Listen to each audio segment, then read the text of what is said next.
Hello, everybody, and welcome to another fantastic episode of Truth Wanted. I am your host, Objectively Dan. This is the live call in show that happens every single week, Fridays at 7 p.m. Central Time, where we talk to people about what they believe and why. And if you'd like to call us, you can totally do that. The number for that is 512-991-9242, or you can call through your computer at tiny.cc/ call TW. Truth Wanted is, of course, a product of the atheist community of Austin, a 501c3 nonprofit organization dedicated to the promotion of atheism, critical thinking, secular humanism, and the separation of religion and government. And every single week, I always have a special guest. This week is no different. It's Demonstryde. Demonstryde, welcome to the program. Well, thank you. Welcome, Yes, welcome. yes, Demonstryde, who are you? I am an enigma. Um, I'm a guy who enjoys debates and making things and talking to people about what they believe and why. Um, Lately, I've been hanging out with a group of really interesting folks in some flat Earth discords. Hopefully, some of them are going to call in tonight. Yes. So as you can see, I've got the flat Earth background right now. Demon Stride has the round Earth. So you guys comment in the live chat. Whose side you're on, I guess, on this thing. But yeah, I love to talk to some flat Earthers.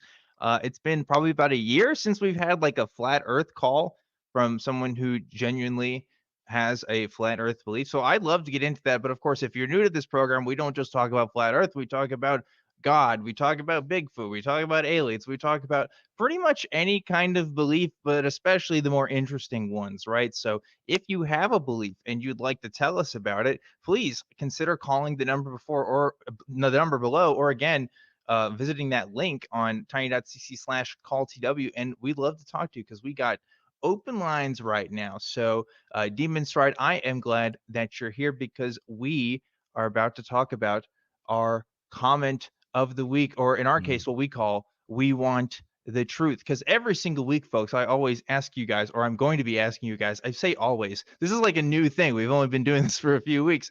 But each week, we're going to be asking you, the audience, a question that you can respond to in the comments section of the video. And next week, we'll pick our favorite 3 responses and show them at the beginning of that episode and give you a new question for the next week. So last week, we asked you, what is your favorite questionable life hack? I was excited. I'm pretty excited to see the answers for this one because I think it's an interesting question. But before we reveal our answers, Demon Stride, do you have a favorite questionable life hack?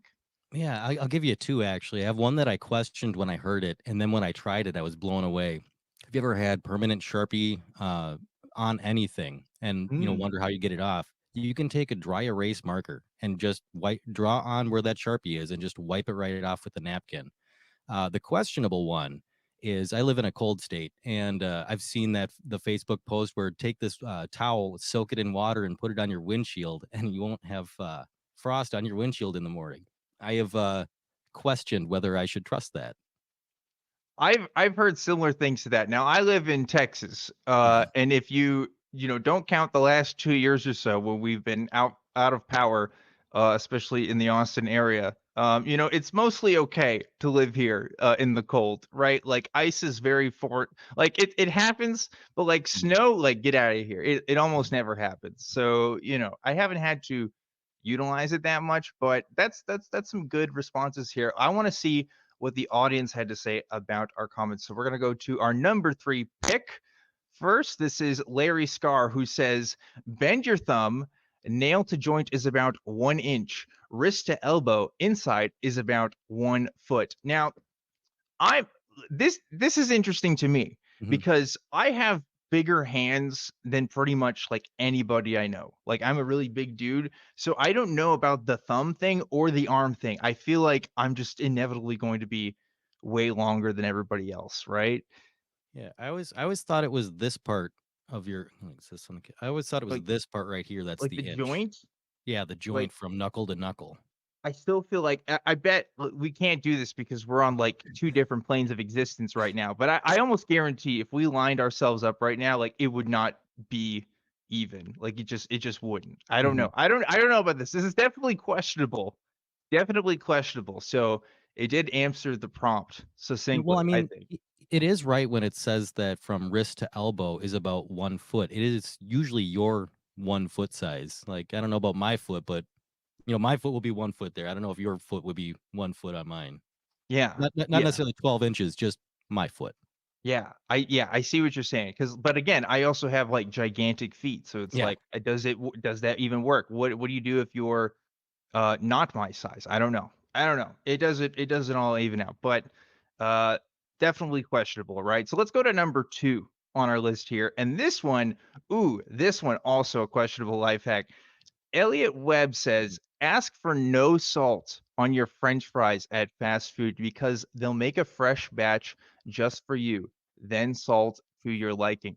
Definitely questionable. Okay. I have made it. Listen, I don't know if you're a deontologist or a utilitarian or a consequentialist, whatever, but I have made it pretty much a goal to make the lives of fast food workers Mhm. as easy as possible, okay? And like this is violating that core principle I have. If I had to write a book on ethics, this would be part of my 10 commandments is just leave fast food workers alone. Just leave them alone, okay? Just leave them alone. I don't know. What do you think? Yeah, no, I don't. All right. So if anything's behind the counter, I don't want to make them resent me for them making me food, but also you got to be a sadist to want to eat piping hot French fries. Come on now. Wait, hold on. Hot French fries are good though. Yeah, What do hot, you hot, mean? but not like fresh hot.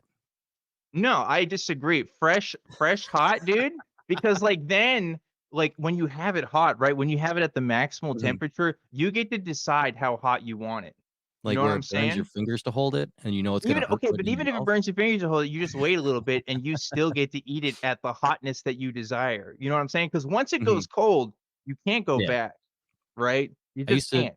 I used to do that with, the breakfast hash browns. I would go to break, and, on the way back to my job, I'd have to eat at the same time, and I would hold the hash browns out the window, and it's like, middle of winter, so it'd cool it down in about a block, and I could eat them.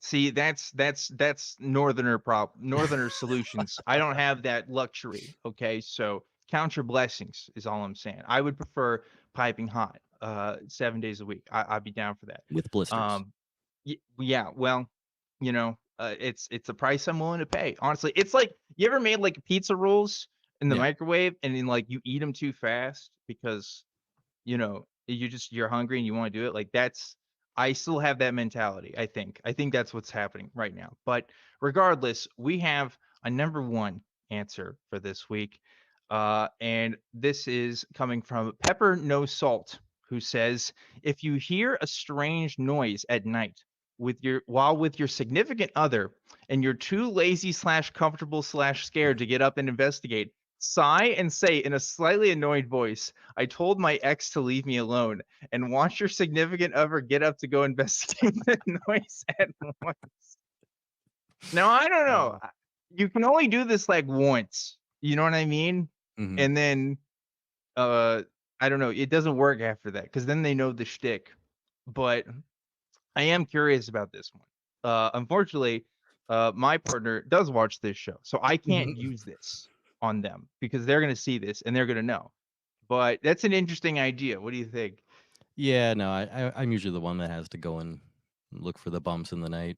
I'll try it though. We'll see what the results are.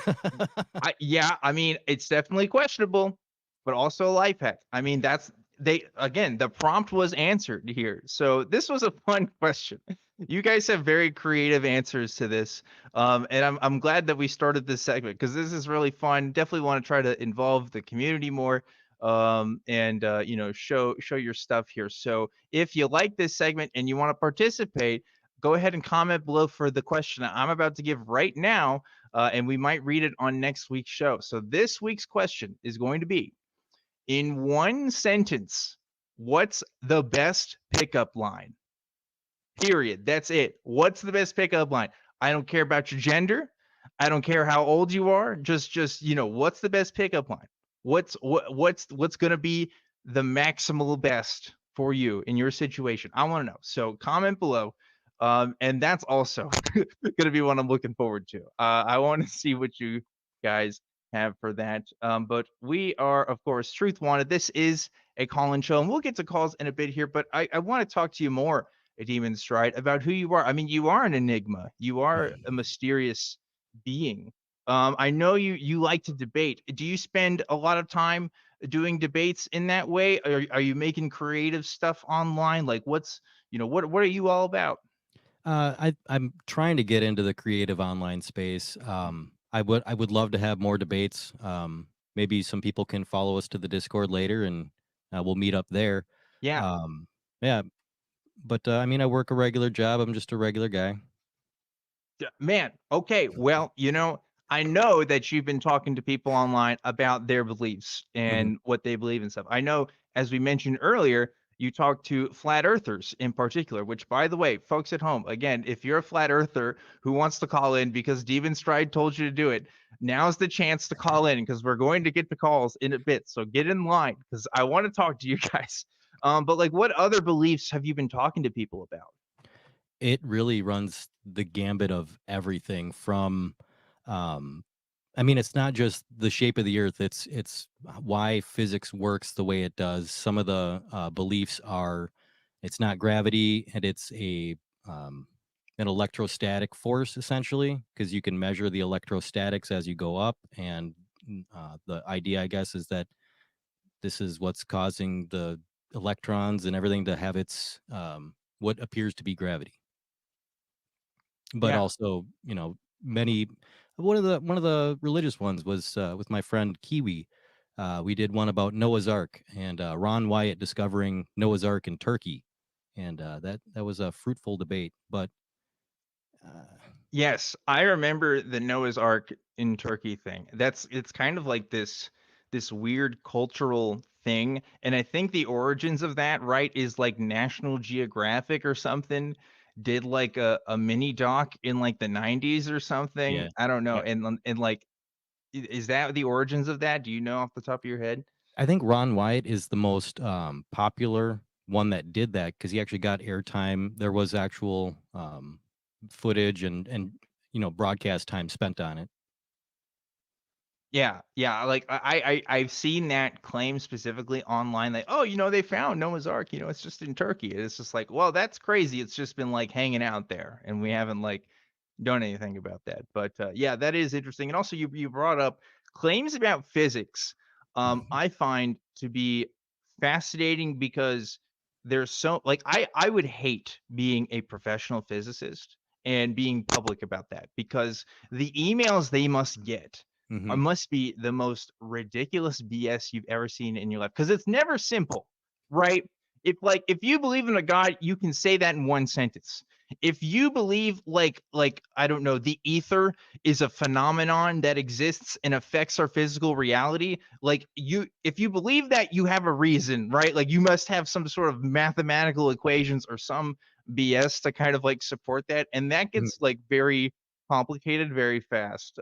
So like when people call about that kind of stuff, it's like, I don't know, man. I just don't think that's true. I don't know that it gets into some tricky territory there, right? Yeah, the ether is that is one of the running, paradigms right now, or cosmologies for the flat earth side, I should say. Yeah, so like well tell me about that because flat earth encompasses really if you look at the flat earth community in my experience and this is purely anecdotal there is like an interesting cosmology of beliefs I would Mhm. say. You never just believe in the flat earth. You also believe like NASA is a hoax Mhm. or the space is actually a part of God's creation, right? It's part of the I can't even remember the word off the top of my head, but it's kind of like a shell that we're under. We're not Yeah, actually the dome. the dome. Yes, that's what I'm looking for. We're under a dome, and that's lots of other kinds of beliefs. Like, is that true in your experience as well? That there's kind of like a multitude there. Yeah, and everyone's a little different, and one of the things I like to, like, at least put out there is these people, are are not stupid by any means. Mm, I've heard some very interesting conversations from them, and the reasons why they have them, I think, are the more interesting. yeah, yeah, Not necessarily that they are true, but how you yeah. get to that mindset. It's weird that there's been like, I feel like this has declined, but the flat Earth and the flat Earth Mm. communities were like popping off a couple years ago, right? Yeah. Getting millions of views. Talk Heathen even had a clip that got to 1 million views because it was a flat Earth call. Like it was just really popping off at the time. People were talking about it, and the conventions have sprung up within the past decade that did not exist before. But I don't know. I feel like I haven't seen as many people talk about it anymore. Do you think it was just like a trend, or do you think like they're Well, still going strong? unless you're actively looking for it, there are algorithms that do suppress conspiracies, or I mean, they kind of fall in that same line. So Mm. you have to really look for it and try and be a part of it if you want to see it. But otherwise, it's usually at the very last Google search. When you look for it, you really got to dig. Yeah, that's true. It's like, you know, I think part of the response that web publishers and like web platforms have had to the rise of other kinds of conspiracy theories, not just flat Earth, but that Right. included, has changed the way we view information, right? And like talk about it and process it. So like, yeah, probably the algorithms have hampered that rise. I wonder if no change had happened, what that community would look like today? Would it be even Mhm. bigger than I it think is right I now? think it might be smaller, actually. If there wasn't Mm. somebody actively trying to suppress their what they their ideas, maybe they wouldn't you wouldn't have such a community that's so tightly knit and clings together. Yeah. I mean, like, I think that's probably always going to be there though, right? Like, Yeah. even before things were popping off, there were always flat earthers. I think, Mhm. like, just the internet kind of accelerated that belief, to where it is today. And it'll probably always be a facet of the internet, right? I don't think it's ever gonna go away. I just Right. don't think, like, to me, when I hear people talk about flat earth, it was like, "Oh, yeah, that's the thing that people were talking about, like, 5 years ago." I don't even think of it as a recent phenomenon anymore, you know? It's kinda like yesterday's fun conspiracy, right? Right. Well, But I hope some of them call in so you can get flat smacked. I hope so too. Actually, it looks like in the queue we have a flat earther who wants to talk to us. So we might just get to that in just a second. But before we do, I always have to thank the patron of the week, because every single week I always try to give a shout out to someone who donates on Patreon. I do not receive any of that money. Demonstryde does not receive any of the money, nor any of the other hosts. This goes towards the show, and specifically goes towards the atheist community of Austin. So thank you to everybody who donates on that Patreon, and that's tiny.cc/PatreonTW. If you want to support the show, that lets the ACA know that, hey, Truth Wanted is a show that's worth supporting. So this week's patron of the week is going to be JP Young. Thank you so much, JP Young, and thank you to everybody that donates on the Patreon. You guys rock. And with that out of the way, Demon Stride, I think it's time we talk to some people. You want to talk to some people? Absolutely, Cool. absolutely. Let's do it. We got oops, I'm gonna return this person back to the queue because that was not the flat earth call. This is the flat earth call. We got Shane, who's calling in from Massachusetts. Shane, you are live on Truth Wanted. What's up? Welcome. Hey, WWTT and Demonstryde. What's up, guys? How's it going, man? Going good. Enjoying the Friday. It's been pretty chill so far. So what's up? Well, Demonstryde is one of my new online Discord buddies. We discuss this shit like all day long. Him on the opposing side, but yeah, I wanted to call in and show him some support. Also, Dan, you got a goofy ass straw man behind you. Did you know that?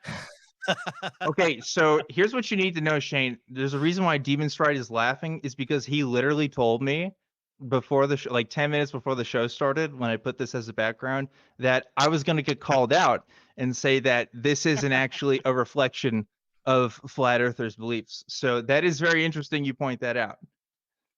Yeah, you bastard, dude. Demonstryde. He did that on purpose. He knows that's nonsense. Space pizza disc floating in nothing. We don't actually subscribe to the content of space as it's relayed. We don't think it's a place you can go, as NASA likes to lie to us all the time. So to put it in space is kind of like a double jibe, and it's also building a straw man to attack that isn't actually our position.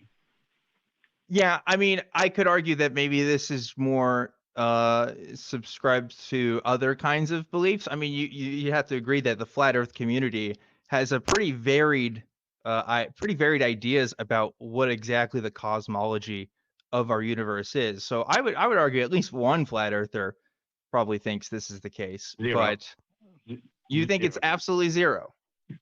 Zero. Okay. Well, you're more involved in the flat Earth community than I am, so I can take your word for it for right now. But Shane, here, let's get to the bottom of this. Okay, I don't believe that the Earth is flat, and you do. Why do you think the Earth is flat?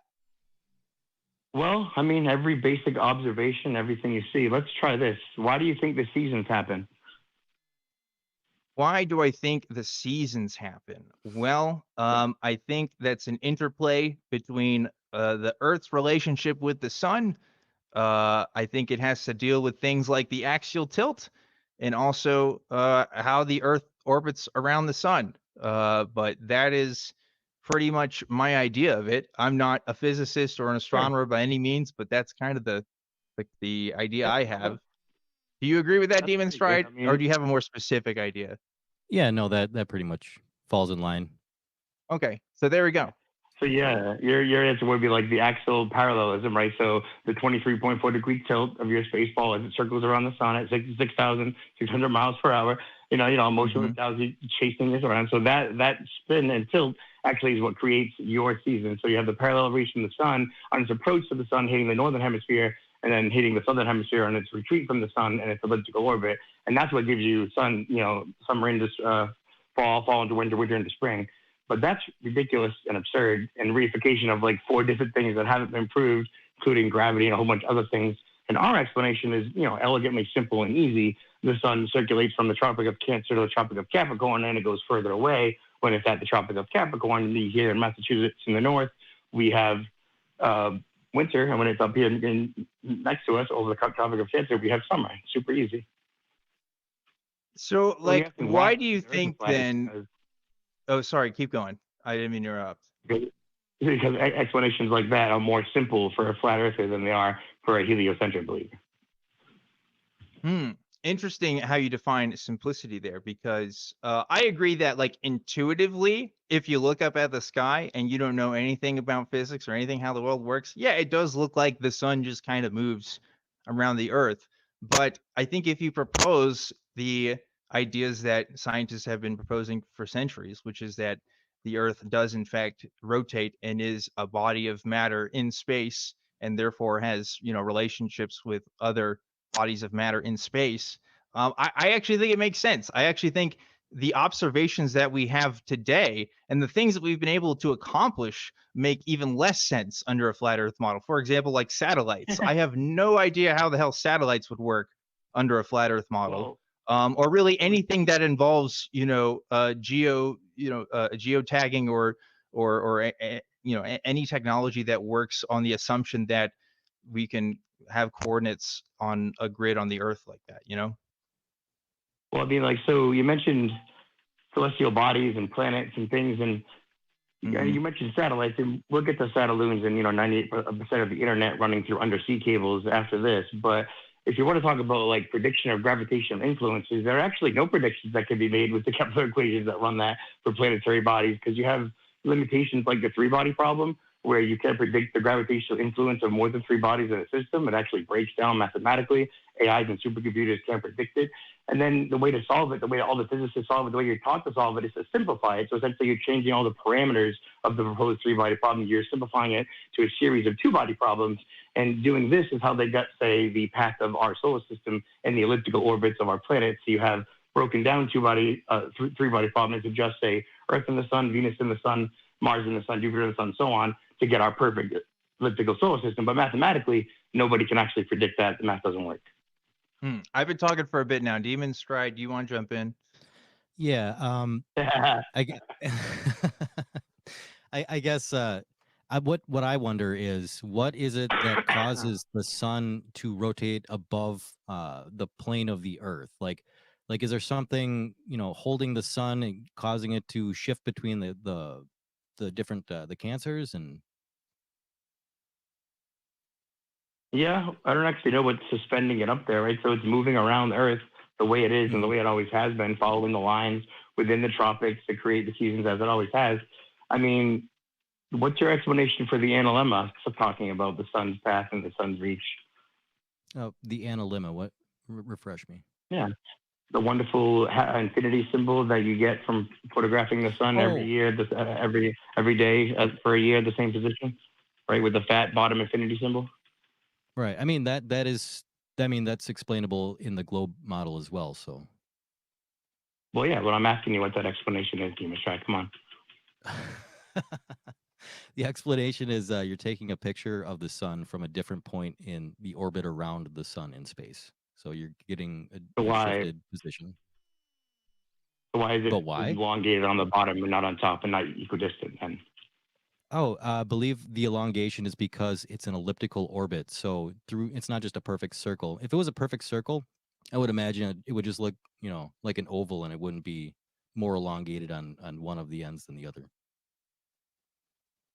fair enough. That's a valid answer, right? In your model, that would be what they say it is. The changing speeds of the Earth in its elliptical orbit creates the patternization of the sun doing that. And in flat Earth, it's similar. It has either more distance to go in the southern hemisphere with the bigger concentric circle than it does in the north.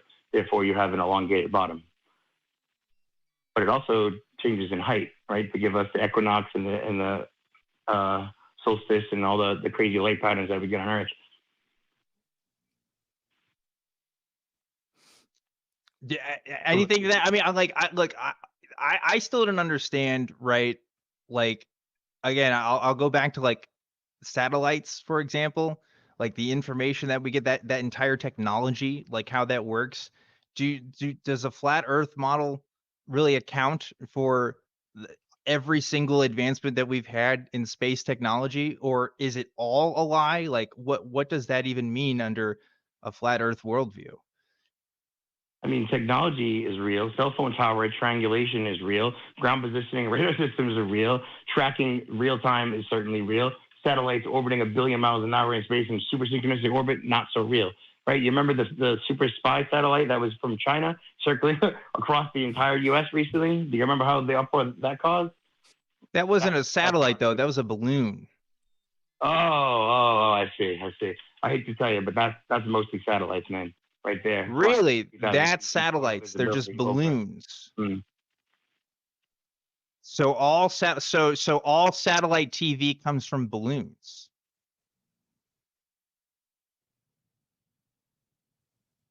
The Yeah, I don't know problem I about would have satellite with TV, man. I don't have TV. Sorry. Wait. Okay, but wait. How does that work then? How do satellite TVs work?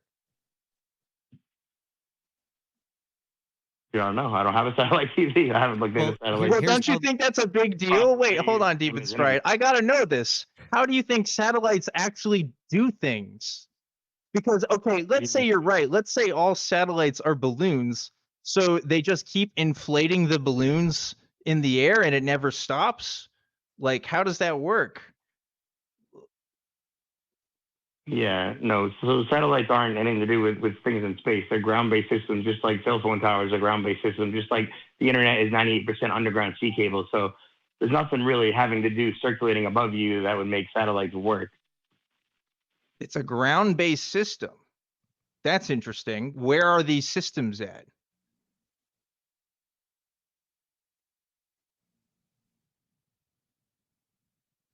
What? What do you mean? Where you said they're ground-based systems? What does that mean? Where are these at? Can you point? Can you show me Well, what these look like? do you think we need satellites to talk on the internet right now? Do you think you need satellites to talk on your cell phone? You do need satellites to do some cell phone communication, yes, and you do need satellites for other kinds of communication as well. Yeah. So then what do cell phone towers do? What's their purpose? Well, cell phone towers work on electromagnetic frequency to connect devices together, but cell phone towers have not always existed in history. Satellites have existed before cell phone towers did. Really? Balloons Yes. have existed before satellites do. Like they have a whole bunch of operations going way back from the military, plotting how they would use satellites as satelloons. Okay, but satellite TV was a thing before cell phones, right? No, man, I don't know. I don't know a lot about satellite TV.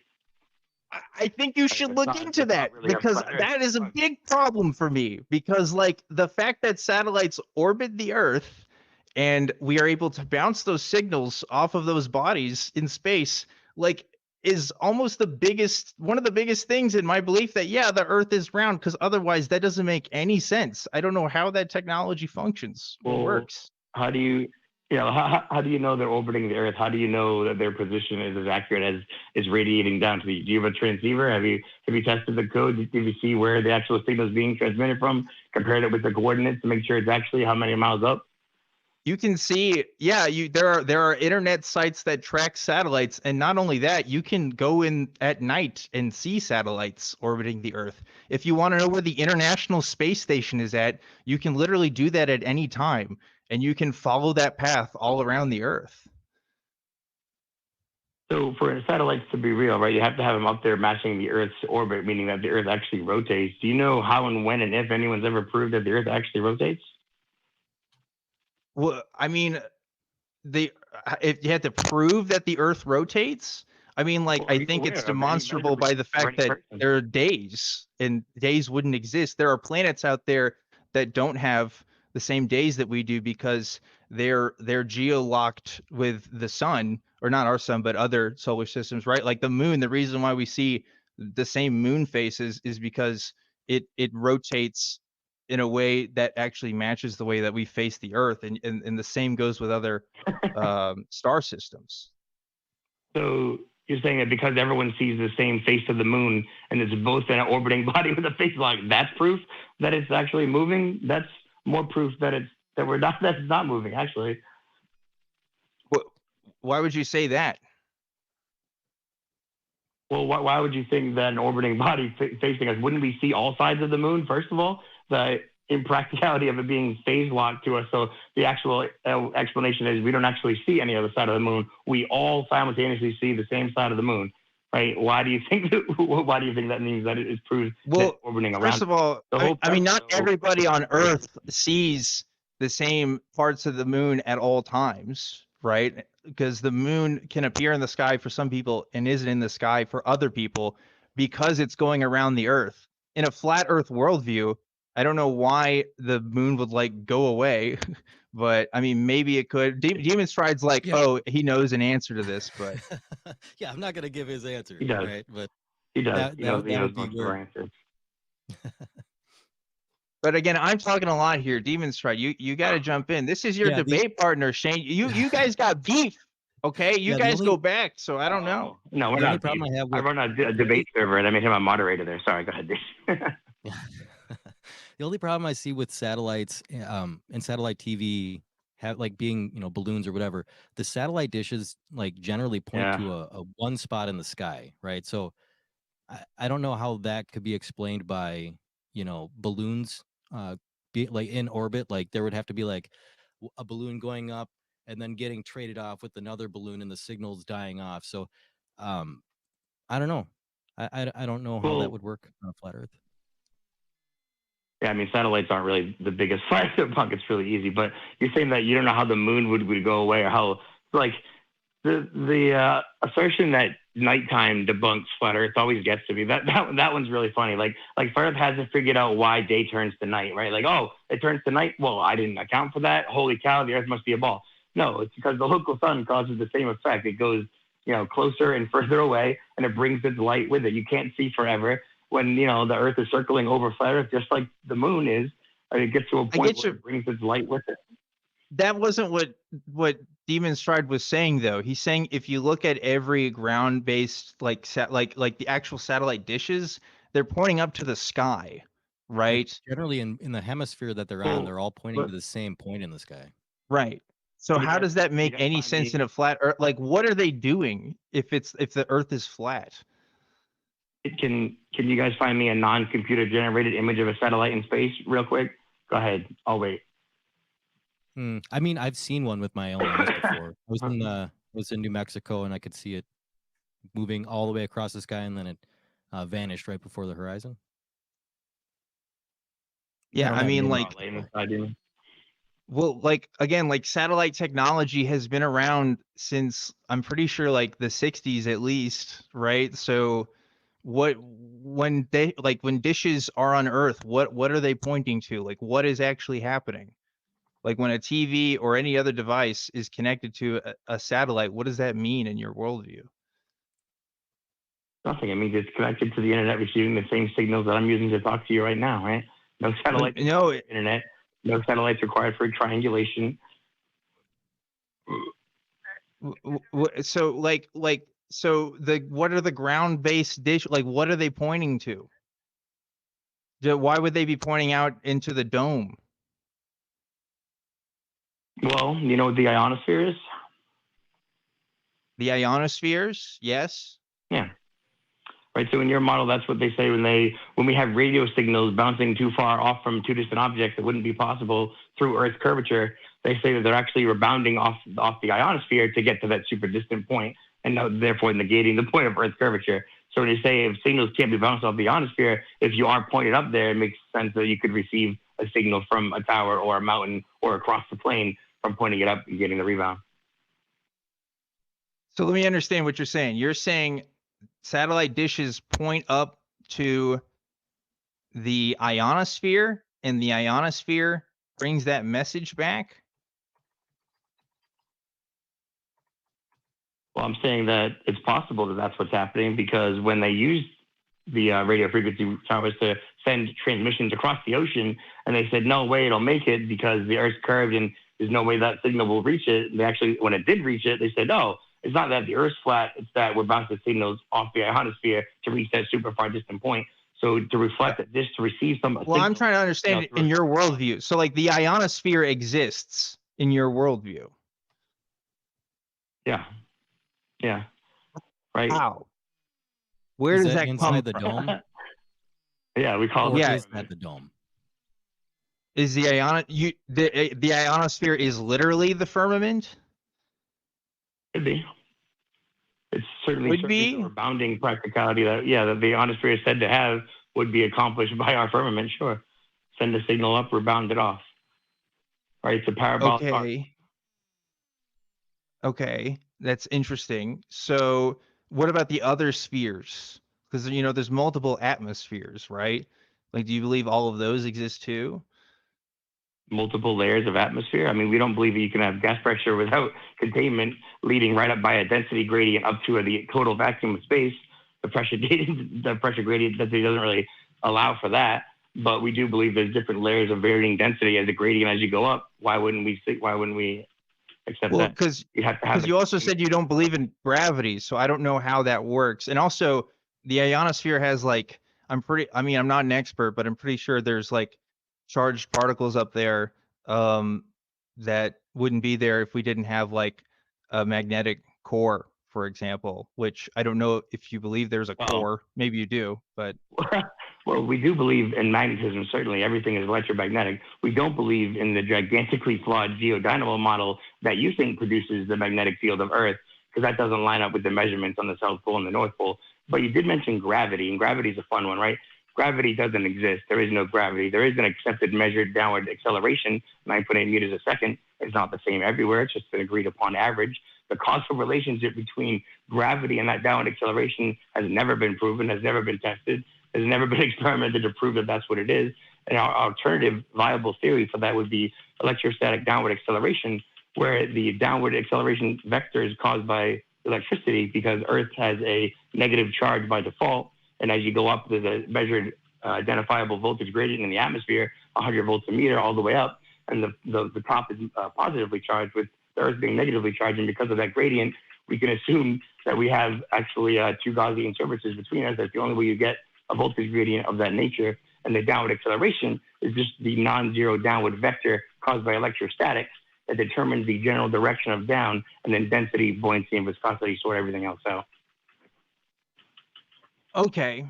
So a lot of things there. So electrostatic forces are responsible for our downward movement towards the Earth. Yeah. Yeah. So, then, So like, it doesn't push you down. It's not the force of down. It just determines the downward direction. That's how everyone establishes down. do you believe there are materials on Earth that don't react to electrostatic forces? Well, everything is electrostatic. Everything is electromagnetic. In your worldview, everything is made up of electrons. And if electrons represent electricity, then show me an item that doesn't have electrons, right? Everything is inherently electrostatic. You know, hair, glass, wood, everything. Okay, interesting. I mean, like everything reacts and responds to a magnetic field, I guess. But that's interesting that across all objects on Earth, we all have the same reaction to it. Unless you don't think that. And look, everyone wants to hear more from Demonstryde. Is I'm it looking at the chat here. So, and Demonstryde, you gotta speak up, man, because is it possible for you to manipulate this downward direction, or maybe the vector itself, by adjusting the electrostatics with an external device like a battery? It is entirely possible. We do it. We do it all the time with a Van de Graaff generator. We change the charge of a piece of human hair or a piece of glass or a piece of wood, and it goes up from down. We've changed the downward acceleration bias from down to up just by changing the voltage. I've not seen the piece of glass or the wood being levitated with the voltage yet. Can you tell me where I can find that? Yeah, sure. We'll find it. You guys have a chat or something now? I'll find it. I'll get it to you, man. It's definitely been done, right? There's a nice Dave Weiss video who goes around on everyone's podcast and shows this exact experiment, which he, you can check that, and definitely uses human hair and wood filings and non-magnetic iron and all sorts of different materials that jump from the bottom of the pan to the top when the charge is changed, showing that you can actually manipulate the downward vector by changing the charge. Okay. Yeah, wood filing's definitely different than wood. But you said glass as well. They did it with glass. Yeah, I mentioned things that you would argue are never electrostatic by nature, because specifically in your worldview, if everything has electrons and everything is electrostatic, right? That's the way I connect it. But in our world, everything is incoherently electrostatic. Everything, and electromagnetism is the only force. So electricity can't be separated from magnetism, and vice versa. Right. So it appears like this will never be a solvable issue from your worldview, because I mean, if it's explainable by gravity and by electrostatics, what do you use to determine that it is electrostatics?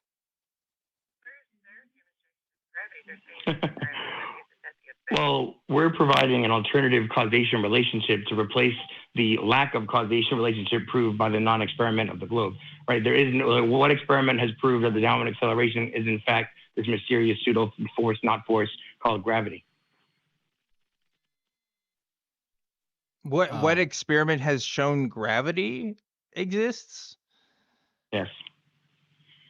Like, I mean, dropping stuff. I don't know. Like, I don't know what you want from There that. was a experiment they did with the plumb bob in a mountain, and that's how they got the weight of the world, by calculating the size of the mountain and how much the plumb bob deviated towards the mass of the mountain versus a perpendicular 90 to the ground. They were able to show an attraction between masses. That's not how they got the mass of Earth. Demonstryde Newton's first law of gravitation, F1 equals m1 over m2 over r squared, really is the mass of two bodies. You would need the mass of Earth to get the gravitational attraction between mass and the sun. However, they got the mass of Earth by totally guessing and assuming it was about the same size as Venus on a Venus transit. That's how they got the mass. It's ridiculous. Not to mention that it was just taken from Coulomb's law, which is the same equation with an inverse proportionate relationship to mass. So if Newton's equation is proportionate to mass, Coulomb's law of electromagnetic forces is inversely proportional to mass, and literally is just the same effect. So if you have the electromagnetic force being, even by your world, declared 10 to the 36 power more powerful than gravity, and gravity being a weak force, I think it's more, inducive to logic to say that electromagnetism causes the downward acceleration vector more than anything than this non-proven gravity. What experiment besides the levitation one can you prove or show that explains this downward acceleration? You mean besides proving that if you change the voltage, it changes the downward vector? I don't know if that would be good enough That's what I mean. because That's an experiment, right? Controlled variable, independent variable. You have a control, and you change the voltage, and the effect is isolated. Therefore, you've caused the reaction, right? There's no suitable replacement relationship for the causation of gravity. What about if we sent an astronaut to space and, you know, they were suddenly free floating when they were orbiting the Earth? Well, they do something called parabolic flight with a vomit comet, and they go up and down in a plane, about, high altitude, and they get about 30 seconds of what they call non-gravity, and then they film stuff and send it to you and tell them that they're in space. If you watch those things, they're full and riddled with all sorts of errors, and plus they run into things that they call pockets of gravity where they just suddenly hit the bottom and hit the wall. But whatever. But Shane, they have live footage of people in the ISS that you can just like look at. Are they just making it there every day? They're just waking up in the studio? Oh yes. Okay. All CGI, virtual reality. They have what's called what's that? Augmented reality. That's what it is. Literally, they do children's shows. Honestly, NASA is Disney for adults. You guys watch that and you're dazzled and you love it, and it's nothing. It means nothing. It's all fake. What about every other space agency on Earth? They're all faking it too? They're all run by the same people, to be honest, and it goes into other conspiracies. If you guys look into the families and who controls the world and where the foundings of NASA came from Operation Paperclip after World War II, when we took all the Nazis from World War II, after we didn't execute them, we made them run a space program. By the way, they also run our propaganda program, so you should look into Joseph Goebbels and all that shit. And they're the ones that started NASA like in the late 50s, so they're the ones running the whole organization across the world. All the symbols for all the space agencies have the same symbolic nature, if you want to look that up. Yes. Okay. Interesting. Well, I'll be honest with you, Shane. We've given you a lot of time, more than I typically do with calls, because again, we want to prioritize folks of your belief. I've got like 6 other people in the queue though, and we got to get back to it. Hey, I have one more question though. Dan, You've got one more question before you go though, because you said electromagnetism, I believe, is the only fundamental force. Is that what you said? Comparing electromagnetism to gravity and the comparable power of the force, because even in your model they say gravity is a weak force and electromagnetism is 10 to 36 times more powerful than gravity. Okay, but as far as like fundamental forces, do you believe like the strong nuclear force and the weak nuclear force are a thing? Yes. Okay, so those 3 exist, but not gravity. Well, yeah, not gravity. Gravity is. What other weak forces are there? The weak nuclear force. Right. Yeah, no, gravity doesn't actually exist. You can explain it with electrostatic downward acceleration and everything else. That's the only one that I would question, right? Okay. Well, again, I don't have. I mean, that's all I really wanted to know. Because we don't have any time left. We gotta get to some other callers. But Thanks Shane, for calling, Shane. appreciate you calling in. Definitely an interesting conversation. I hope you have a good rest of your day. Demonstryde. This is a topic that you've engaged with Shane for a long time. What are your thoughts on this conversation? Well, this is it's an ever evolving conversation. I don't know. I honestly sometimes I can't quite follow the logic that's being put down. So for me, I get stuck a lot of the time in the first part before I can get to the end, and I'm slowly working there. I'm trying to get an understanding of each one of these beliefs that people hold and why they hold them. And like I said, every single person's different. Everyone's got a different reason for why they would. And yeah, I don't know. Yeah, I mean, there was some moments there where it's like, I'm not sure I entirely understand what's being said. And that's not to say that everything he's saying is wrong. It's like, look, if you want to convince me, you got to slow it down a little bit. You know what I mean? Like, I understand the strategy of saying, oh, here's a bunch. We got to talk about the 3-body problem in physics. And then we also have to talk about parabolic flight patterns and everything. It's like, yeah, okay, I get it. That may be intuitive to your community, but I guarantee most people watching this are probably going to be like, huh, what? And then it's like, you're not convincing anybody. So if you want to be convincing, I would say you got to take it slow, because well, Dan, the problem you're having is you don't understand everything about your model. So if you can't answer that, why do you hold that model? You have a faith-based belief there. And you know what? And that's the thing too, right? I think if you're in a community that is really into the terminology and is really into throwing this stuff at people, then yeah, people are going to be confused and they're not going to know exactly what to say because maybe they haven't thought about that specific instance of a model before. And I think that's totally valid. I think that actually lends credence to someone who has that kind of beliefs idea because it's like, see, this person can't give a direct response to that answer. And if they do give a direct response, then you can just throw something else at them, So it's like you win either way. But anyway, that was an interesting conversation. We've got a lot of other folks who want to talk to us. But first, before we do that, I have to tell you guys about some of the other shows that we have at the ACA. So check it out.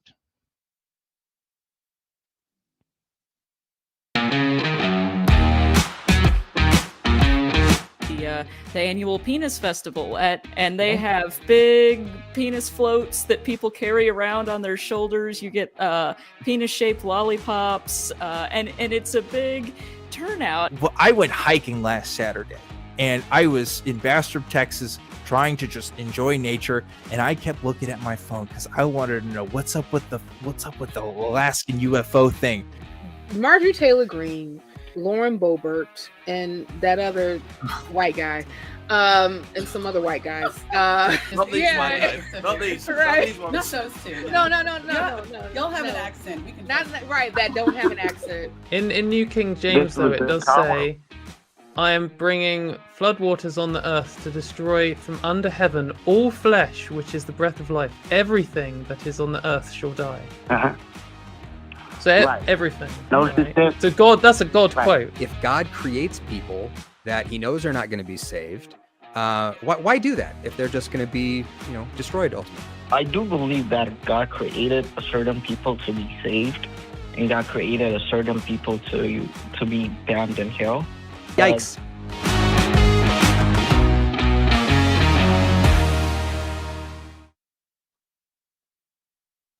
And we are back to the program here. I'm here with Demonstryde, and we just had a Flat Earth call. And Demonstryde, we've got some other Flat Earthers that want to talk to us. So we might just make this. I mean, there's some other topics too, but I don't know.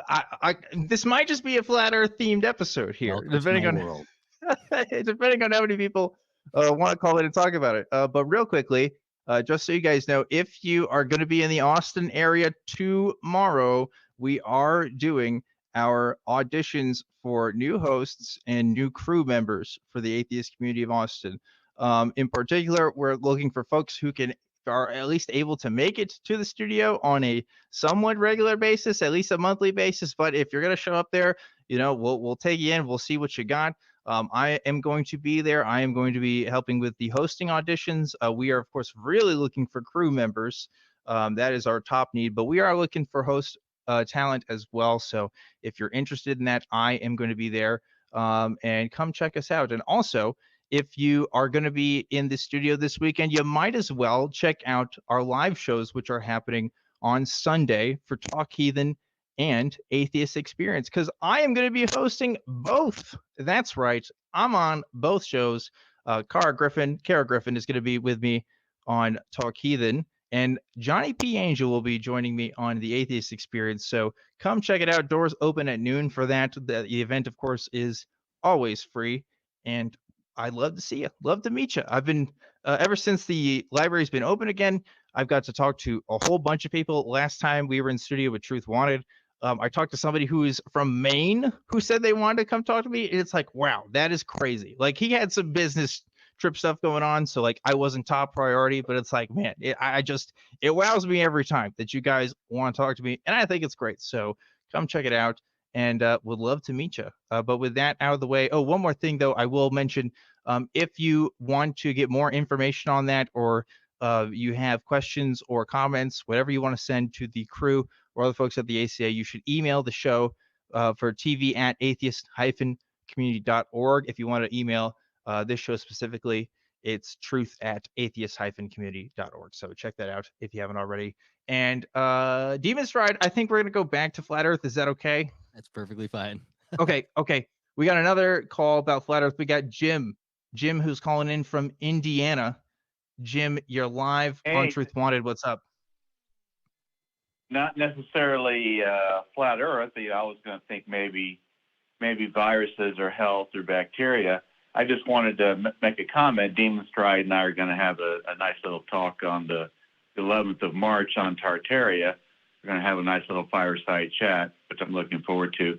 I'd actually like to talk, other than making a comment about no flat earther or no stationary topographical plane person believes that picture behind you of the Earth that is flat, tilted, and with water coming off of it. So shame on you for doing that, because obviously the other photo is the fake globe that we've been taught since Copernicus, if not Hermes Trismegistus, going back all the way to then. So what you did to the flat Earth community was shameful, because you've allowed the globe, which everybody's been brainwashed with since age 5, and then you put that psyop, which is that disc at a little bit of an angle with water falling off the sides. That is a total misrepresentation of You're right, Jim. Earth. You should take that down. You're right. Shame on me. No, Jim, you're right. You're right. Shame on me for putting a picture of a flat Earth behind me when talking about the flat Earth. You're right. That's, we don't want to talk. I mean, this right here, that's a flat Earth, but that's not your flat Earth, right? But So what does your flat Earth look like, Jim? My friend, it's nobody's in the flat Earth community, flat Earth. It's nobody's in the flat Earth community, flat Earth. It is the globe's depiction to make us look silly from the Flat Earth Society, which started in 1971. So it's not my flat Earth. It's no flat Earther's flat Earth. So you should be ashamed that you even said that. Now let's talk about. I'll be real with you. The globe. Listen, people who believe in the globe, they're not what's making the flat Earth community look bad. All right, I'm gonna be 100% honest with you. I can agree with that. There are some flat Earthers. There are some flat Earthers that shouldn't be discussing flat Earth, because one, we don't live on a flat Earth. There's topographical ups and downs to it, and Earth, we're 71% water at least, and Earth is the land that comes out of the water. So flat Earth is a total misrepresentation. It's a total psyop. It's more of a stationary topographical plane, because Michelson-Morley and every experiment after Michelson-Morley basically tells us we're stationary. We are topographical. We're basically a plane. So it's STP and not a flat Earth. So all I would suggest, if you want to be intellectually honest with us, you'll get rid of that disc in space. I want to point out, though, that disc, that the image behind them, there's no water going off of that flat Earth, because it's being contained by an ice wall. Those lines you see is the upward movement of the disc. When you were talking to Shane, I saw water coming off of that disc. Tip, he hasn't changed the image at all. It's been the same static image since the beginning. Yeah, I mean, anyway. this was. Yeah, Jim. I mean, I don't know what to tell you. There are people in history who have believed that the model that I have behind me is correct. And I stand by the idea that, there's at least one person out there that believes that this is what the Earth looks like. You don't have to believe that. And the majority of the flat Earth community doesn't have to believe that. But I'm not going to pretend like this isn't a conception that people have had in their minds, because it definitely is.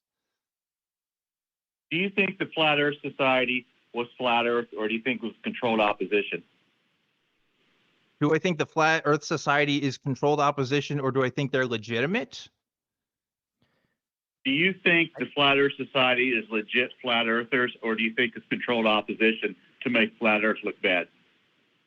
I think they're sincere, honest believers. I have no real evidence to suggest that it's controlled opposition. I'd be interested in seeing it. Okay.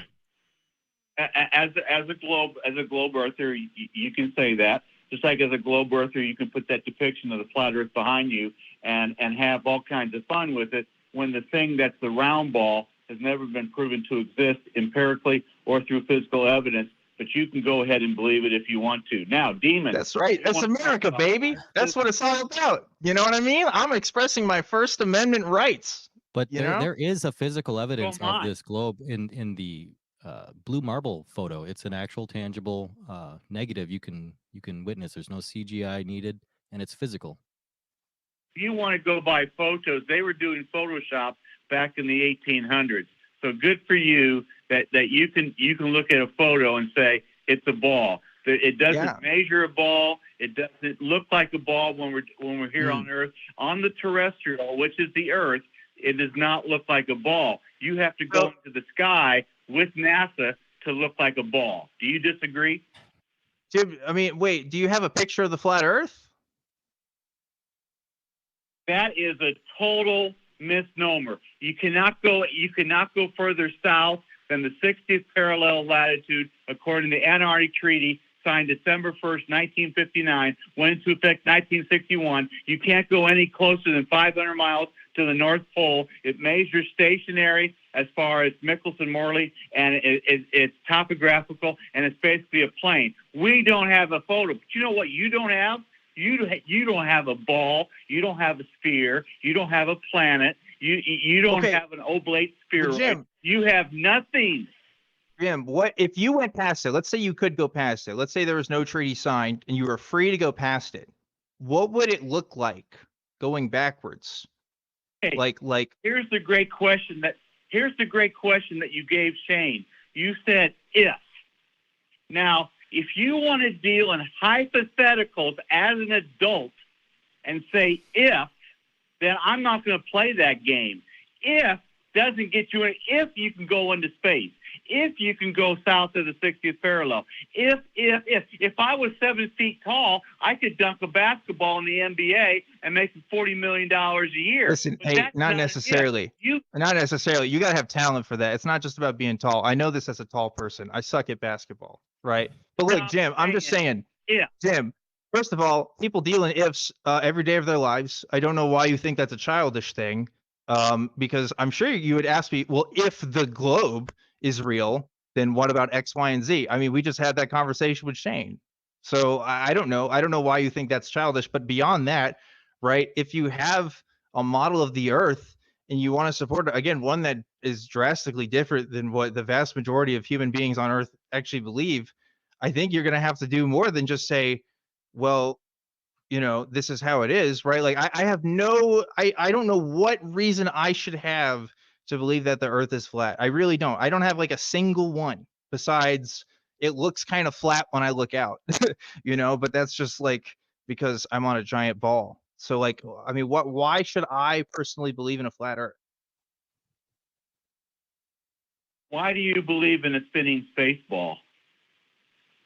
Well, because I mean, of the evidence. Do you live on a model?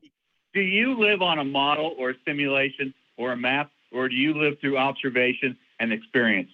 Which do you live in? Well, both. I mean, I have to work with models and understand that. Model, map. Do you live in a model, map, or simulation? Yes or no? Yes, I mean, the United States as an entity isn't a physical entity, but I exist within it. For that to have any meaningful sense, I have to have an understanding of abstractions. For example, I live in Austin, Texas. Can you point to me on the globe a rock or a water molecule that's Austin, Texas? No, it's an abstraction. So yeah, I do understand abstractions to have some relevance to my life. And a map and a model are also abstractions. And beliefs aren't things that you choose either. These are things you've been convinced of. And for me, the evidence about the globe and its reality has convinced me. So that those are the things I believe in.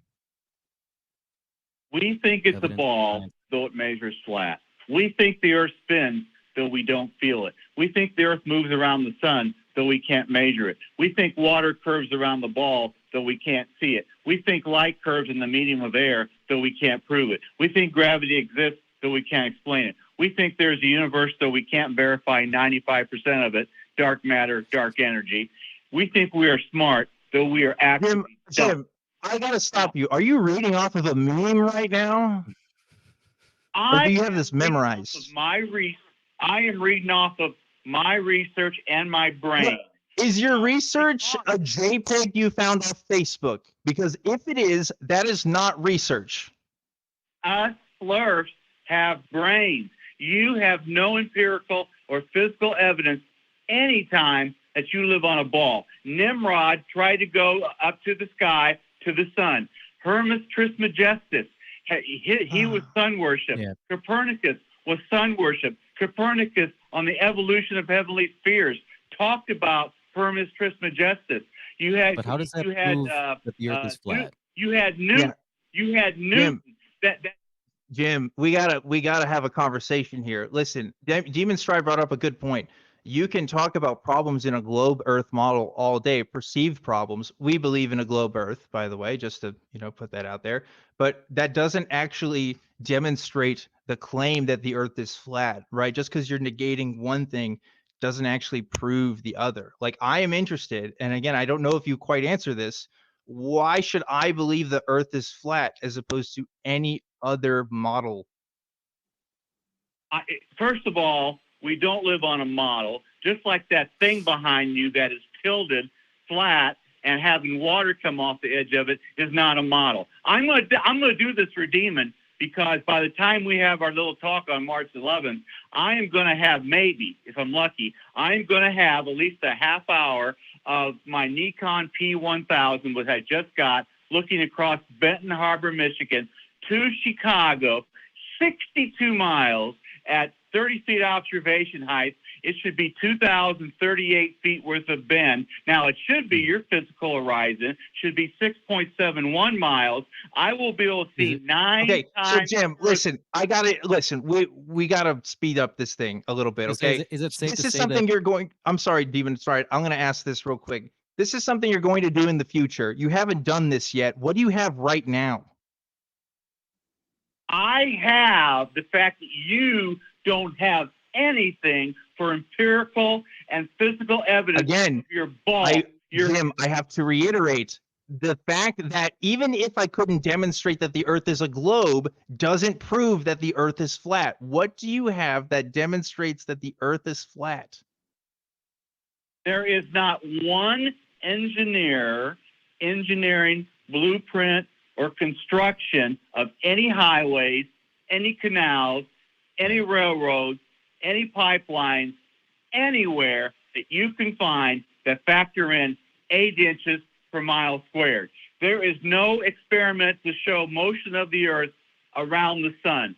There is none. If you had a ball, no, there is. And there is. The Michelson-Morley experiment did try and test for that, and it was using the orbit around the sun. So either they were, extremely false in what they thought they were testing, or they thought that they were orbiting the sun. And you're using that experiment, it seems, to prove flat. Do you know what Michelson-Morley? Do you know what Michelson-Morley is? I have a. Do you know what Michelson-Morley? Is it a psyop? Are you going to say it's a psyop, Jim? Michelson-Morley, 1887. 2 people they believe that lived on a ball shot a light going with the direction of the Earth. Shot another light going perpendicular to the direction of the motion of the Earth, and it should have the perpendicular should have ran behind it. They found out it ran at the same speed. It didn't have to catch up. So Michelson-Morley said the motion of the Earth around the sun is nil. Einstein, 1922, said he came up with special relativity in 1905 to explain away, the nil result of the motion going around the sun. Guys, Demon, I like you. We're going to talk in a couple of weeks. Guys, I eat your script for dinner. And if you ever want to get on to a 3-hour debate with me... First of all, no, I'm going to mute you for that one. Sorry, actually, I'm going to let you go. Jim, you literally read off a picture. You're the one with the script, bud. Like, I'm coming off this stuff off the fly, okay? Like, in my past experience talking with flat earthers. You are literally reading the information that's being fed to you in your groups, my man. Like, what are you talking about? I don't know. Listen, I get it. There's weird things about cosmology that don't make intuitive sense, but like that doesn't mean it's not true, right? And I don't know. I don't know. It's cool that you're doing experiments and figuring some stuff out, but you clearly already have this belief. I'd really investigate as to why a flat Earth model in particular has more explanatory power than anything else, because I think there are explanations for literally every single question that you brought up, right? Every single point you made. I think there's things you may not be convinced by it. That's fine, but like there are things out there. Anyway, to say there's no evidence is just flat on its face. Yeah, I mean that's silly, That's silly. Uh, yeah, I guess if you think every single person that's ever gone to space was lying, I mean, sure, but it's still something to think about. And also, I really want to talk about like what stars are and other cosmic bodies, but I think to even We start, we have should have asked Shane that. could have asked Shane that. I think we have Yeah. one other flat earther that wants to talk to us. So we might just make it all flat earth today. And I'm sorry, because I like this is so funny because Demonstryde was like, I really hope we talk about other stuff besides flat earth. And now we're doing this to him. So I'm really sorry for that. But before we get to our next call, okay, real quickly, I want to let you guys know about the email address, of course, truth@atheist-community.org. And there is a Facebook group as well that you should check out. It's run by fans for fans. You can go to tiny.cc/FBTWG. Flat Earthers, I'm talking to you. You want to talk your stuff? You want to evangelize? You can try talking about it with the Facebook group people. That's fan run, so their rules are what's best there. But try seeing what you can do with that. I don't see it here in my notes here, but we also have, of course, a store with merchandise that you should definitely check out. That, of course, is always available to look at. We got our T-shirt of the month this month, which is "Thank Science, Not God." Very atheist, super atheist heavy this month, but we gotta have at least one, right? So check that out, and also, of course, all the other merchandise that we have in the store here. Demonstride.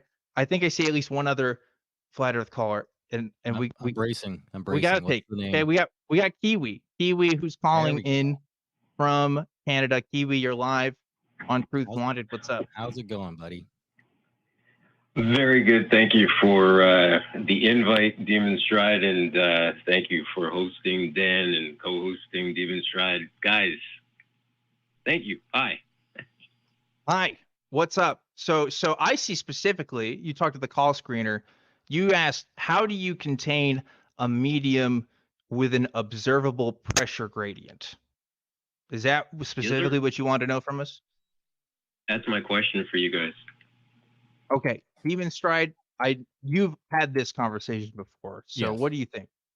How do you contain the medium with a pressure gradient? Gravity. How would you locally demonstrate gravity?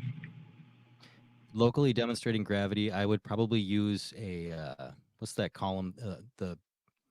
It's different fluids in a it's a buoyancy or density column, and when you drop it, all of those different layers immediately become unorganized because they are no longer being pulled to their respective densities by gravity. Now they are in free fall, so they mix together. Okay, so we can just take like an observation, honey and water as an example, throw in vinegar if we want to be creative and start realizing there's some kind of a buoyancy, observable buoyancy that starts to introduce itself. Yep.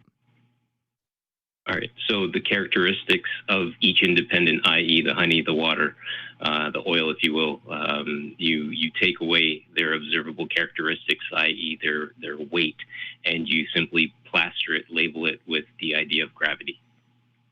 Well, we can link back to what Shane said about electrostatics causing things to have a downward vector.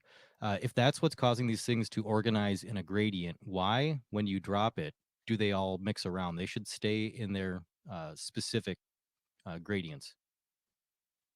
The issue that I'm having with that is that whether you interact, and I love to go to this example, but whether I interact with something that weighs 10 grams, an ounce, all the way up to 5 pounds, 10 pounds, 50 pounds, 200 pounds on a bench press, these things are all functions of what you call gravity, but these independent characteristics of the individual things that are being assessed, their weight is being removed, and you're simply saying that it's gravity. Is that correct? Well, their weight isn't being removed. Their weight is still there. It's still being pulled downward, except they are now in free fall. And if you imagine the things stacked together, right? At no point, if it's electrostatics, should they mix, because electrostatics is pushing the top layer onto the next layer, onto the next layer, and it keeps going down through the density. It should just drop like a stack of pennies or a stack of quarters, dimes, and nickels, all in their respective sizes. Gotcha. Now, question being, looking at the idea of kinetic versus potential energy. What are your thoughts on that? You know, this one always bugged me as a kid because I didn't quite understand how something sitting on a table could be potential energy. But I mean, the fact that it has potential to do energy would explain, you know, why the thing could fall, right? Like it has a potential to do it. I don't know. What's your explanation for it? Well, that's that, and ideally, and I really appreciate the fact that you asked me that, because we take, for instance, a 100-pound weight, a 100-pound rock, whatever. We get into the helicopter, we burn the fuel, we reach altitude, 1,000 feet, we drop that weight. We know potentially I'm not really in a place where I'm going to work out the mathematics to it, but I'm assuming that probably that item will reach terminal velocity at some point in time. But the main thing that I'm observing in that entire mode is that I'm picking up that rock, I'm getting into the helicopter, I'm observing the fuel gauge drop, I'm observing the blades of the helicopter spin, so I know that the helicopter is doing the work. I know that the pilot is doing the work because he's controlling it, and I know that I'm holding the rock and I'm in there, and I know that the rock has weight because my body is assessing it through vasodilation, supplying the muscles with oxygen and blood, and so on and so forth, yada yada. We reach altitude, we release that potential energy, it becomes kinetic, and then it seeks its rest point on the Earth. Now, and then I take that observation within the medium of air, if you will, and then I look at a diver as an example. You were present on my show the other day when I was talking about this on with respects to buoyancy. But we take a diver who dives to a certain depth, right? We know that hydrostatic pressure exists. Hydrostatic pressure is not a function of gravity. Otherwise, the water would push the diver down. However, we know that the diver changes his profile. He can interact with that, again, different medium, but still a medium being water. And then he can come back to his level, or sorry, the buoyancy, the water level at any point because he knows where it is. So I'm just trying to figure out how you have two different mediums. You have an observable pressure gradient, 14.7 psi at water level, right? And that diminishes as you go up. And I'm still in the place where I'm like contained, stable, and we're still using gravity to explain this. Like, it perplexes me. What are you saying is separating the air and the water? Like, what keeps them as a gradient?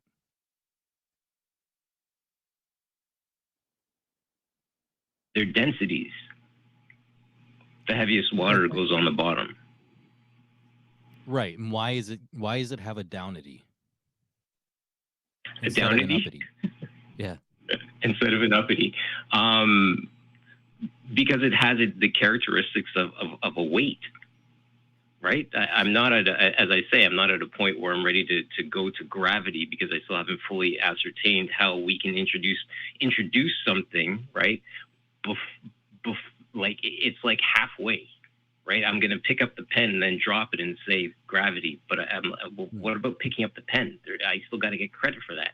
So what I'm saying is I'm not ready to take on the idea of gravity because it hasn't been fully demonstrated yet. Because the thing is, I know that when I pour a glass of water locally, right, that water, although, and again, I'm closing my eyes respectfully to the idea of gravity, right, and I'm just looking and I'm realizing that as I fill that cup up fuller and fuller, that water has a weight to it, and that weight is growing as I pour more into it. So that's the downity, if you will. Thank you. Sorry, go ahead. No, well, I was just clearing my throat, but also, okay, so like, you know, gravity doesn't have to be the only force that acts upon an object. I think that maybe is where the confusion is. Like, you can have, I can't remember what they're called, but you know, there are flasks that hold liquids that move liquids up and go all over the place, right? Like, you know, and that's another kind of pressure that I don't even know if it's pressure, actually, to be honest with you. I'm not the best person to ask about it, but like, I do know there's other physical forces at play that can act against gravity. The fact that things act against gravity doesn't mean that gravity isn't a thing, right? So again, right?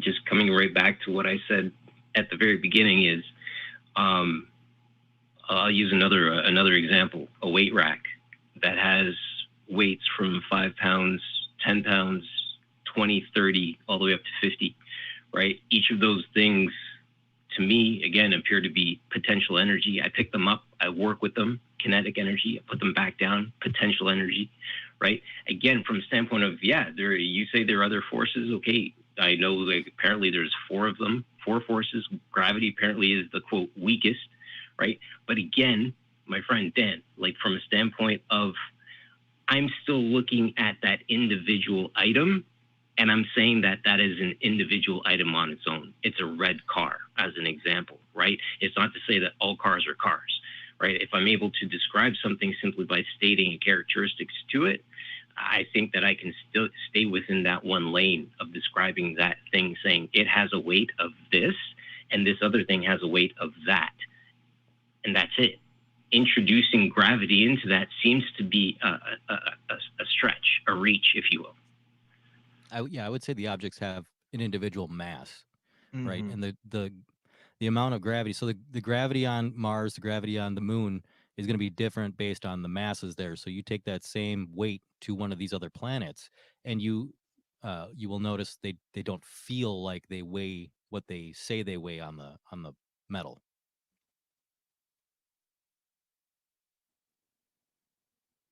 So gravity can change the weight of those specific masses. Mm-hmm.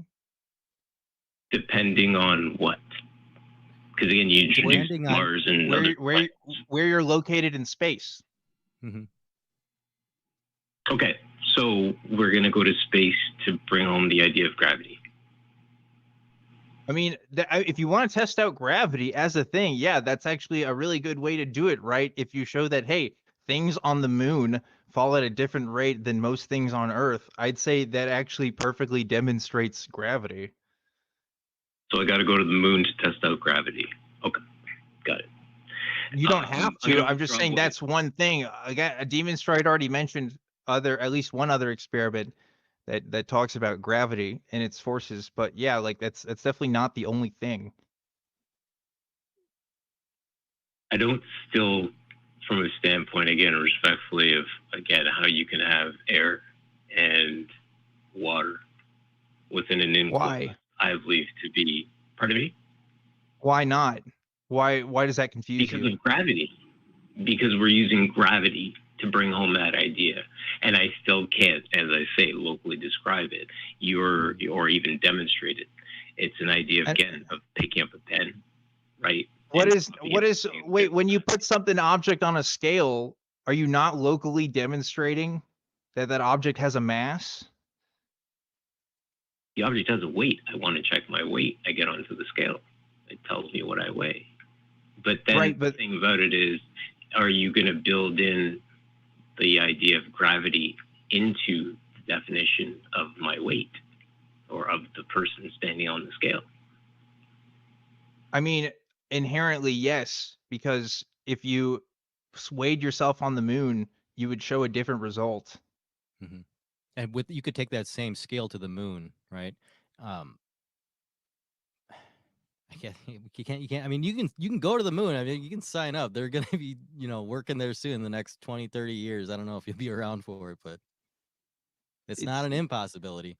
Yeah, and also like again, the closer we get to the Earth, right? Like, there's more solid things closer to the Earth, and as farther you get out, there's more gases. It's like that with literally every other planet. In fact, gas giants are exactly that. The denser gases are closer to the core of those planets, and same thing even with the sun. Like that's just how gravity works. The things that have the higher masses are going to be closer together. But the things that don't aren't. So 14.7 psi observable at water level. How do you theorize that to the decimal point of 0.7 is maintained with no undulation of pressure? What do you mean? When you go underwater, first of all, I've scuba dived. I know what it's like to see a pressure differential. You do that because you're going lower towards the Earth, and you're in a body of water, so the pressure is going to be increasing because the matter around you is more dense. Air is not as dense as water, Well, right? it's that there's more mass of the water pressing down on you. Right, right. So, I mean, that is Hold on a perfectly minute. fine under a model that endorses gravity. I don't know why that's an issue. Okay, again, we're not having, as I explained this earlier, when a diver interacts with water being a medium, he changes his profile, he can dive deeper, right? He wears weights, things like that. He doesn't have water pressing down on him. Hydrostatic pressure is a pressure that is exerted from all sides. Yes, he has, but if he was horizontal to the water, his backside would be feeling more of that pressure than his stomach. Or no? Yeah. Yeah. That's how, I mean, like, that's how water bugs work, I think, right? Isn't it? They deal with the pressure on top of the water anyway. Like, I mean, you know, we're constantly surrounded by pressure in the air. That's how we get that constant, because there is gravity, and we exist on one plane of the Earth's planet, and it just, you know, we're consistent in that space. So, if you go up a mountain, the air pressure is going to be different, right? Exactly. It's that the air molecules are Observable going to have the pressure same gradient. mass. Yeah. But the mass of the oxygen molecules are going to be the same. It's Yeah. Its downward vector is going to be less. That's why you have to wear an oxygen mask when you go up Mount Everest. I don't know why you'd have to do that under a flat Earth model. Because you're increasing altitude, as I mentioned in my question, with an observable pressure gradient. What is altitude? Increase your elevation level. Okay, but why does that matter as to respect to whether or not you can breathe? Because the pressure gradient changes as you increase your altitude. No, it's not the pressure. It's literally, there's not enough like the air that we breathe. The air is literally different, right? We're used to a certain mixture, and that mixture changes when you get up above a mountain. Like, that's the difference. The pressure gradient changes. The oxygen becomes less present. That as you go higher up, high altitude training, guys on treadmills wearing oxygen masks to restrict their breathing to help increase their lung capacity. These are things that are done. I understand the premise. I still don't. I'm putting forth the idea that you have I believe it to be a closed system. And with respect to the creation of it, as Shane had mentioned earlier, the idea of the firmament comes into play. Well, right, but even the globe model is a closed system. The entire universe is enclosed, so all of the processes are there. Yeah. Enclosed or closed, Demonstryde? Yeah, I don't know. I would say, though, it is. We exist in our local universe that is enclosed in this system. I don't know if you can get out of the universe. So space still exists? Yes. Also, what do you think stars and other planetary bodies are? They're the luminaries that were created on the fourth day and put into the firmament. Into the firmament? Like, what does that mean? Well, I believe the firmament to be our enclosure, if you will, and the celestial bodies themselves were put in there. The moon to govern over the night, and the sun to govern over the day. So, like, are they embedded in a substance? I don't know. I've theorized that the firmament is comprised of something called tritium, H3, heaviest water. You could have a lake full of it, and it would look like a valley. It's that. Okay. There are evidence, or there is evidence of things that explosive devices being launched into the sky in the 60s, Operation Fishbowl, Operation Dominic. I don't know exactly what they were doing, but yeah. So they're in water. It's like a water Well, the problem with thing up that is, there? If you want to go full forth with my idea, I So do. how the hell? Wait, how do meteors work then? Where do they come from? The thing about that is there have been no impact craters found. what about there have been micrometeors? no You can collect them. meteors or fragments. I think that the things that go across the sky are nothing more than combustible fireworks, sideways fireworks that go across the sky, and we happen to see them. I think that's what sideways fireworks. About that. The problem I have with the Yeah, firmament you just 100%. explained is it seems like the firmament would be more dense than the air underneath it. More dense than the air underneath it, right? But if it was, let's say it was a form of a noble gas, like a hydrogen, a form of hydrogen, right? And it was charged in a certain manner where it could hold a certain form, right? A forgiving hand, if you will. Things hit it, rip across it, create a wake-like pattern, looking like a boat going across the ocean. This is where I'm at, thinking that the original creation was on day one. There was the original light. Day two, this firmament was created. This air pocket was made. The third day, the lands were brought into that space. And on the fourth day, the luminaries, the celestial bodies, were put into the firmament itself. Day 5 and 6 were things in the water, and then things on the land. I'd be interested to see your evidence for what you claim the firmament is. Like, how did you get to that information? Yeah. My main observation or observable with that is the Falcon 9 rocket launch. I go to that quite often just because of the fact that when the booster portion of the rocket breaks off, there seems to be ripples that are created in the sky. And I mean, again, putting just the idea forward of H3 tritium, the heaviest water, as an idea, right? And then I have this rocket with, again, the boosters create this like ripple in the sky itself. All of a sudden, the idea of the heaviest water starts to come front and center.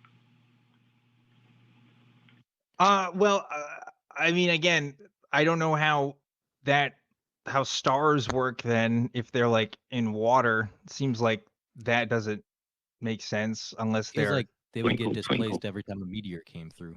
Yeah. And also, again, I had to look this up. I did see this the other day. Anne Elizabeth Fowler Hodges, first woman to be hit by a meteorite. So, and then according to this story, oh, okay, so she's a psyop too. So I'm wondering, when would you ever accept evidence? If I got hit by a meteorite tomorrow, are you just gonna assume point blank that I'm also a psyop, or what would I need to convince you that it actually happened to me? Not at all. You have to understand that I mean, throughout the show, I heard you talk about belief, right? And please understand that you're speaking to somebody who believes in creation, right? I can go through, I have gone through publicly the 7 days and how they break down of what got brought in where. So from a standpoint of where I am, I'm standing solidly on the foundation of my beliefs as such with observables that I have. So from a standpoint of you bringing forward an idea that somebody got hit by a flying rock, bro, somebody got hit by a flying rock. It happened. I don't know. I just have to figure out, how did that rock get the energy to get up into the sky, right? To get the energy to knock that person in the skull, number one. That's the first question I have. Or secondly, is the ceiling falling apart? Is the ceiling creating meteors itself? I don't know, right? But again, from a standpoint of being in an enclosed system protected by water, I don't know how that rock gets the energy to start moving and hitting people in the head. If you were to find a way to understand how meteors exist, would this shake your belief about the firmament? Absolutely not. Why? Just because, again, Demonstryde, I said earlier that I would have to figure out how that rock got the energy, right, to begin its flight path, right? It's parabola. I can't even say it right, so I won't even say it. But its trajectory, right, through the air and so on. But that is just one piece of the entire thing to be considered of. So I can't see evidence of meteors shaking the foundation that I'm standing upon. But what if I told you that bodies in space with no other forces acting upon it will continue to move in space, right? Like that seems to be a pretty understood idea in science, right? In space, if you just keep moving, you're going to keep going. Unless another force acts upon you, nothing's going to stop you, right? And like energy can happen. First of all, the only reason why we even have energy on Earth is because of the sun, right? Like, stars have to give us energy to form the matter that we have, but also like everything that we do here. So, the fact that stars even exist and stars can be explained through gravity and other kinds of forces. I don't know. I think that what you're asking is pretty explainable. I mean, have you Googled or have you looked at where meteors come from? What most people say they come from? Do you not find that convincing? Not at all, because again, impact craters, right? The evidence of rocks creating an impact crater, where's the rock that created that impact crater? And like, again, Do you believe that is those just one craters were piece of it. created by meteors or asteroids? Or do you think God created the craters? The actual impact craters themselves, right? The trails, there's no trails of showing a meteor coming in and the actual impact path it would make into the ground, right? And then the actual meteor itself, evidence of the meteor itself, where is it? And that's the tough part that I'm having from the Well, they've standpoint found of at the do center of meteors some of these exist, number one. Sorry. At the center of some of these craters, they've actually found what would be the fragments or the leftover of the asteroid.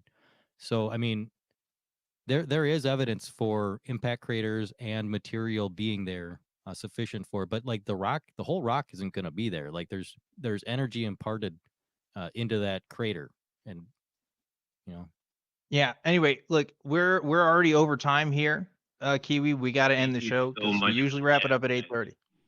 Yeah, thanks for calling in, man. It's really fun. Well, thank you so much. Appreciate you No guys. problem. No problem. Have a good day. So I'm really sorry, Demonstryde, because you wanted to talk to other people, and we ended up making this a flat Earth. That we had like 3 other callers wanted to talk to us, but I couldn't. You have to understand. I couldn't pass up this opportunity. You understand? I mean, it's not every day you get to talk to people who believe in flat Earth. I mean, yeah, I've talked to them before, but it's very I get to infrequent. talk to flat earthers every day. I know this is your thing, but you know what? That's why you're here, so I can talk to them, right? Tell you what, next time, Demonstryde, next time you come on, we won't take any flat Earth calls. No, we'll take it. We'll take at least some flat Earth calls. You want to take? Okay, we can take some flat Earth calls, but this is my promise to you. We'll take more than just flat Earth calls next time you come on, because I'd love to have you on again. I think this was a really good time, and I could tell the disappointment of you wanting to talk to other kinds of beliefs and stuff. But I had to do it. I had to do it. But anyway, thanks again for being on. If people want to find you, Demonstryde, where can they go? You can go to medicinalmass.com. I host a plethora of podcasts on there. You can also find me on YouTube. I don't have much up there. There's one song that I made with these little pocket operators, electronic music. Just search for Demonstryde on YouTube. Yeah. And again, flat earthers watching or new people watching, this is Truth Wanted. We're live every week. If you notice, I give a lot of time to people who have other beliefs than me. You don't always see that. So if you want to have a conversation with me and my guests for next time, that's totally fine. I like doing that stuff because I want to know what you think and why. And this was certainly a memorable episode for myself. I of course want to thank the wonderful, fantastic crew for making this show happen every single week. We'll switch to the crew cam here and show you all the hard work that goes on behind the scenes, including the call screener who has to take all these other calls that we didn't get to today because we spent a lot. That was a lot longer than normal for a lot of these calls. But like, I'm fascinated. It's fascinating. Yes. it's a fascinating phenomenon. And you know what? I want to understand what they believe, because if I don't want to straw man people, I understand this isn't actually what a lot of people in the flat earth community, but okay, it's just a picture, guys. Okay, I'm sure you guys have seen worse, but regardless, this is a show where we talk about what people believe and why, and I think we successfully did that today. Just to reiterate, the question of the week is, in one sentence, what is the best pickup line? So please comment below the video before you go. And Demonstryde is going to be hanging out with me in the Discord for an after show. So check out that Discord link if you want to hang out with us. We'll answer some questions there and have a good time. This has been a really fun episode of Truth Wanted. Remember to always keep wanting the truth, and I'll see you next time.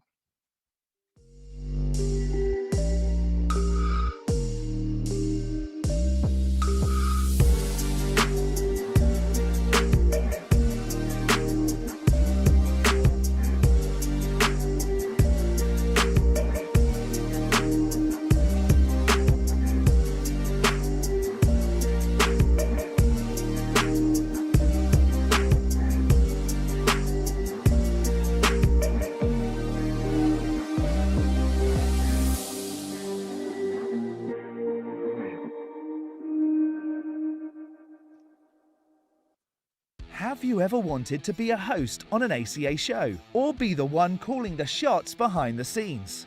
Are you in Austin, Texas, or at least Austin adjacent? Well, on Saturday, February 25th, make your way down to the Free Thought Library, because we'll be holding open auditions for show hosts and orientations for prospective crew members. For those wanting to be hosts, you'll be able to sit in the studio where our shows are broadcast, and we'll put you through your paces to see if you can be one of the new personalities of the ACA. For future crew members, you'll get hands-on experience using the equipment used for broadcast, and will help us record the host auditions. If you've ever dreamed of being part of the ACA productions, then this is your chance to show us what you've got. This event is free. For more information and registration, visit tiny.cc/ACA auditions.